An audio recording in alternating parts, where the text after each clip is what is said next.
You are, always have been, and always will be, one with God. May 29, 2015. Time is running out. Time is of the illusion, of the dream or nightmare, and dreams themselves last only a moment. Yes, they frequently appear to occupy long and ongoing periods of time as your expectations, anxieties, fears, and hopes fill your minds with what-if thoughts that distract you from living in the now moment, the only real time that exists. The now moment is the eternal moment, the moment in which you were created and which never ends. There is, in truth, only now. Any other time, although seemingly very real, is unreal.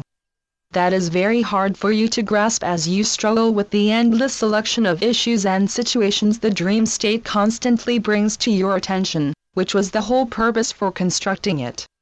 It is indeed very confusing for you because of the extreme and inordinate limits that you placed on the human vehicles that you built for yourselves, so that you could experience as convincingly as possible the state of separation from God, our divine source, or even apparent complete abandonment by that loving energy field in which all of creation has its eternal existence. You are, always have been and always will be, one with God. There is nothing else, there is nowhere else, there is only God. And God and you are vast. Limited as you presently are by the confining nature of your human bodies, it is utterly impossible for you to have even the slightest understanding of what this means.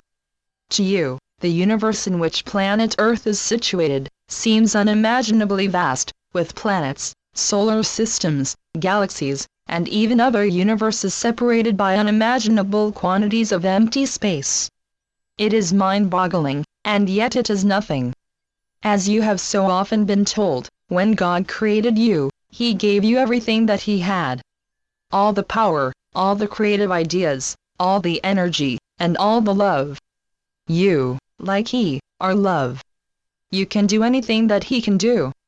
In a moment of thoughtlessness, there is no such state, but it is the only way with words that I can give you any idea of what happened. You chose to separate yourself from Him to prove to yourself that you had no need of Him. But what is one, cannot be split off into pieces, separated into multitudes, left alone or unaccompanied.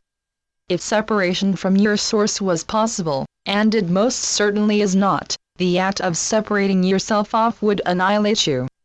Your existence would cease instantly as though you had never existed at all.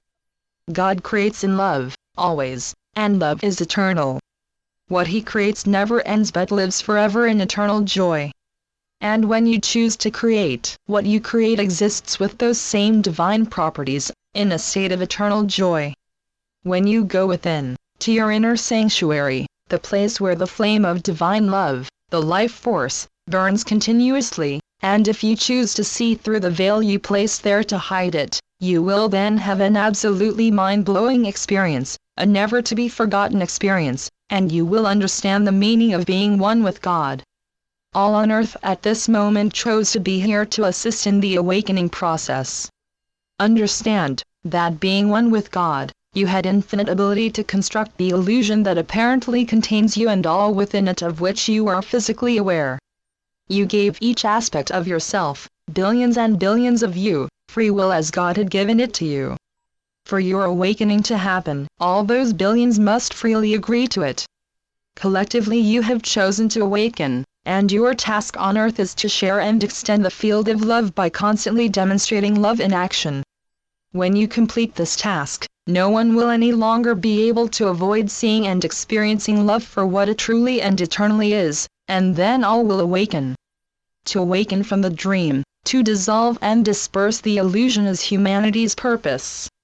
Entering the illusion to experience life without God was but a momentary idea that collapsed as soon as it happened.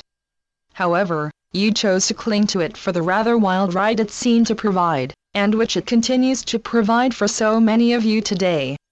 Because you had constructed it with your brilliant mind to be totally believable, it convinced you that it was real, and that the myriad forms in which it presented itself to you were an amazing arena in which you existed separated from God, from heaven.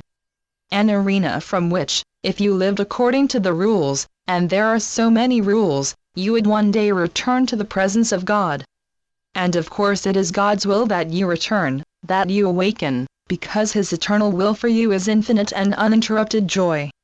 Having momentarily set your will at odds with the divine will, you have now chosen to realign with it and awaken into His loving presence, that is, to become once more aware of your inseparable oneness with Him. The joy of that awakening is beyond description. Words are far too limiting a medium to use to attempt to depict the wonders that await you on your inevitable and unavoidable awakening. Poets have tried, so have artists and musicians with their creative skills, but none have come anywhere near success, although many of their attempts have been inspiring and uplifting for you. Bring that moment on, by daily entering your inner and most holy sanctuary, and remaking the intent that humanity awaken from the dream into the brilliant light of God's presence. That is your divine task, the task you willingly chose to undertake when you made the loving decision to incarnate on earth at this time. You have infinite support from all in the spiritual realms in every moment, so when you experience doubts, fears, or anxieties, call on us and we will respond. You will feel our loving presence if you let go of those doubts, fears, and anxieties even for a moment, and reassured by the experience, you will find the strength and the determination to bring all home to the presence of God. With so very much love, Saul. Channeled by John Smallman. johnsmallman.wordpress.com